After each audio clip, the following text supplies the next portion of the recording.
자, 마지막으로 여섯 번째 그 쟁의행위와 관련된 개정사항이 하나 있었습니다. 그래서 그 37조 2항에 3항이네요. 37조 3항에 신설된 것인데요. 노동조합은 사용자의 점유를 배제하여 조업을 방해하는 형태로 쟁의행위를 해서는 안 된다.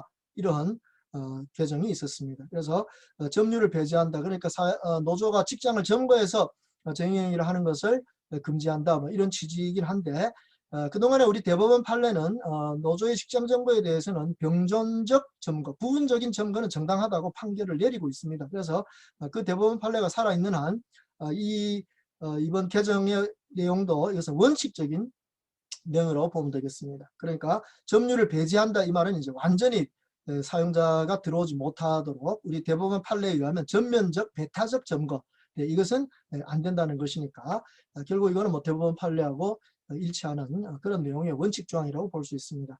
그래서 노동조합 측에서는 이 조항을 뭐 싫어하고 이런 조항을 왜 넣느냐 이렇게 반대를 하는 건 당연하겠지만 사실 국회의 논의에서 보면 이거는 ILO에서도 인정하는 그런 원칙 조항이기 때문에 직장 점거에 대해서는 좀 조심할 필요가 있다는 점을 상기시켜주는 그런 원칙이라고 보시면 되겠습니다.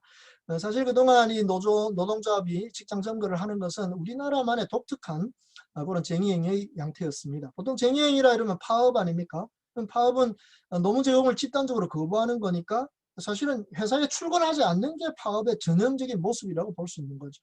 그런데 쟁의행위 파업에 돌입한다고 찬반 투표까지 했음에도 불구하고 직장에 출근을 하지 않는 게 아니고 오히려 직장에 다 들어와 가지고 점거를 하는 형태로 그렇게 쟁의행위를 하는 게 우리나라의 모습이었으니까 좀 뭔가 일반적인 모습하고는 좀 다른 우리나라의 특이한 모습이었다고 볼 수밖에 없는 것 같습니다. 그런데 보통 직장 점거를 우리 노조가 적법하게 할 때 그때 사용자가 어떤 수단으로 대응합니까? 직장 폐쇄라는 걸 하게 되는 거죠. 왜 그럴까요? 우리 대법원 판례에 의하면 노동조합의 적법한 직장 점거가 있다 하더라도 사용자가 거기에 대해서 직장 폐쇄를 하게 되면 이제 물권적 지배권이 부활하기 때문에 이 점거하고 있는 노동조합에 대해서 퇴거해달라고 요구할 수 있다는 겁니다. 만약에 사용자가 그렇게 퇴거해달라는 요구를 했는데도 불구하고 노동조합 측에서 그것을 응하지 않을 경우 이 경우는 퇴거불응죄라는 형법적인 문제가 발생하게 되는 겁니다. 그래서 결국 사용자 측에서는 공권력을 동원한다든가 아주 그 비참하게도 이좀 뭡니까 용역들 동원해가지고 그 점거한 근로자들을 이렇게 직장에서 몰아내는 그런 비참한 일들이 있었던 걸 우리가 볼 수가 있습니다.